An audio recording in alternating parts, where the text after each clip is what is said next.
Ja, taikka kattonut Sanna Saksalla. Kyllä. Mitä? Kyllä on. Kyllä.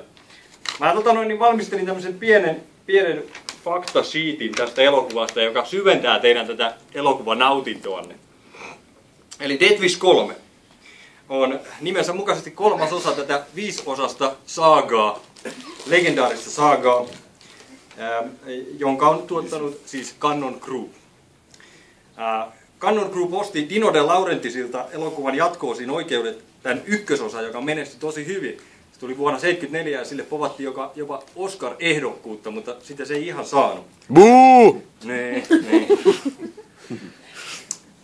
Joo, tämä Cannon Group oli 80-luvulla kauheassa nousukiidossa tuossa alkupuolella ja ne kuvasi hillittömän määrän kovia leffoja, kuten esimerkiksi, saatat tunnistaa jotain, Missing in Action, Yes! Yes! American Ninja, Yes! Revenge of the Ninja, Ninja 3, Domination, Oi, vittu parasta. Exterminator 2, Texas Chainsaw Massacre 2, Superman 4, Texas Chainsaw Massacre 2. Se oli kans sama vai? joo, Bloodsport Ei ollut se, toi vaan ja kun se... Over the Top, joka on muuten tää mahtavasti flopannut Stallonen kädenvääntö-elokuva. Over the Top vai? Joo, sitä Stallone sai 12... Poika on paras. Stallone sai 12 miljoonaa siitä leffasta. Ihan oikeesti? Kyllä. Ei paha, Joo, ja ei siis paha. Cannon Group teki erittäin ison määrän leffoja, niin kuin näette Van Dammen, Stallonen, Norriksen ja tietysti Bronsonin kanssa. Au! Kyllä. Tämä Cannonin tuottajakaksikko Menahem Golan ja Joram Globus, kovia jätkiä, Niin? oli vuonna 1984 sitä mieltä, että Paul Kerseyn aika ei vielä ole täysi, vaan pitää tehdä toinen jatkoosa. Kaksikko tilasi käsikirjoituksen, mutta ne hylkäsi sen, koska se teki Paul Kerseystä liian rambomaisen. Niin. Ai niin. No, uusi käsikirjoitus saatiin kasaan ja tuotanto käytiin. Bronsonin ura oli siinä vaiheessa jo vähän niin kuin iltapuolella ja se oli ilmeisesti tosi tyytyväinen, vaikka se ei tykännyt kummastakaan käsikirjoituksesta, että se sai tämän duunin, koska se itse olisi halunnut tehdä vissiin romanttisia komedioita, mutta ei sille semmoisia tarjottu jostain syystä. I wonder why. Joo, leffa kuvattiin New Yorkissa, mutta suurimmaksi osaksi Lontoossa kustannussyistä. Oikeesti? Kyllä. Ai jaa. Kyllä. Ja ne huijas kuulemma sillä monia ihmisiä, New Yorkilaisia jopa, jotka luuli, että se on kuvattu New Yorkissa. Ai jaa. I didn't know that. Bronsonilla on nimikkoaseena tässä elokuvassa. Niin joo. Right. Wildeu 475 Magnum, Kyllä. On joka on Wildeu J. Mooren asetehtaan omistajan suunnittelema ja jonka tehoa suunnittelija itse kuvasi norsupyssyksi. Kun kuvaukset oli ohi, niin Michael Winner, joka muuten ohjasi Death Wish 1, 2 ja 3, niin leikkasi tämän leffan, niin kuin se leikkasi nämä aikaisemmatkin. Ja se käytti siinä leikkausvaiheessa niin kuin tämmöisinä stand-inneinä vähän niin kuin näitä Death Wish 2 musiikkeja. Ja sitten se itse asiassa tykästyi niihin niin paljon, että se päätti, että käytetään niitä ja ehkä osittain senkin takia, kun Cannon halusi säästää kaikista kustannuksista aina. Niin sitten mä hankkin uuden tuottajan niihin musiikkeihin ja ne kierrätti ne jonkun syntetisaattorin kautta. Ja tässä on itse asiassa ihan samat musiikit kuin Death Wish 2. Mut siis ihan vittun hyvät musat. Ne oli niin hyvät. Ja musiikit on muuten tehnyt Michael Winnerin Lontoon naapuri Jimmy Page. Aivan, joka oli heroiinikoukussa. Joka oli heroiinikoukussa. Joo. So I've been told. Joo. Ja, mutta tämä on ainoa Death Wish-elokuvan soundtrack, mitä ei ole julkaistu omana levynään. Ehkä laadullisista syistä, en tiedä. Pian me tiedetään enemmän. Mutta siis se alku... No okei, ei mitään. Niin. No joo, leffaa markkinoitiin Jenkeissä tosi paljon ja se saatiin tuottaa jopa hiukan voittoa. Mutta niin kuin suurimmat osat saatiin videomyynnistä, kuitenkin siihen aikaan se oli niin kovaa huutoa.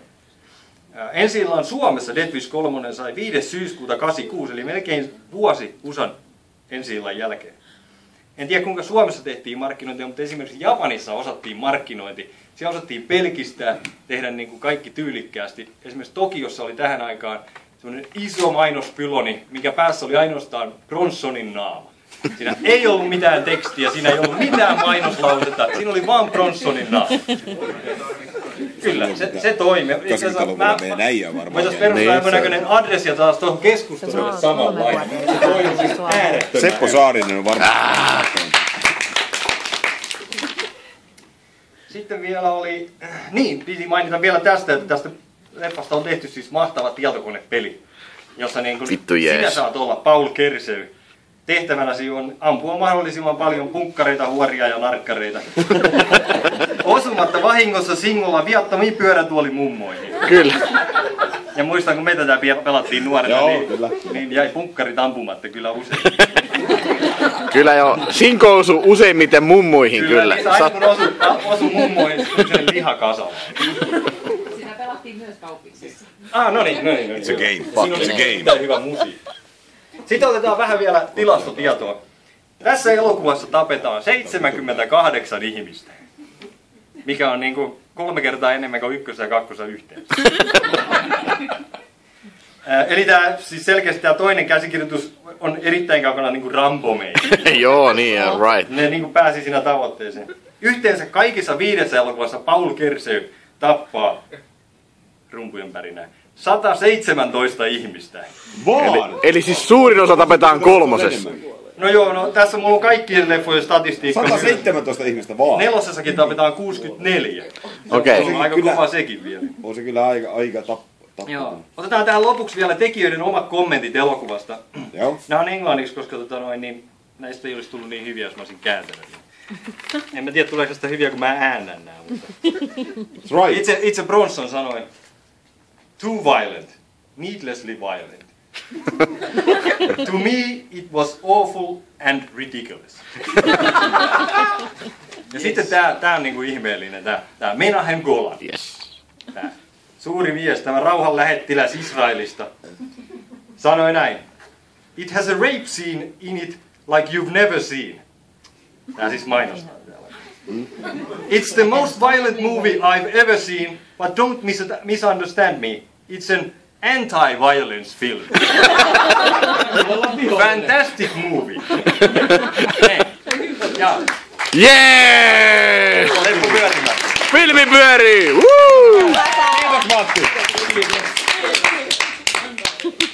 Kiitos Matti. It's a anti-violent movie. Tämä väkivallan vastainen Violent. on väkivallan vihollinen.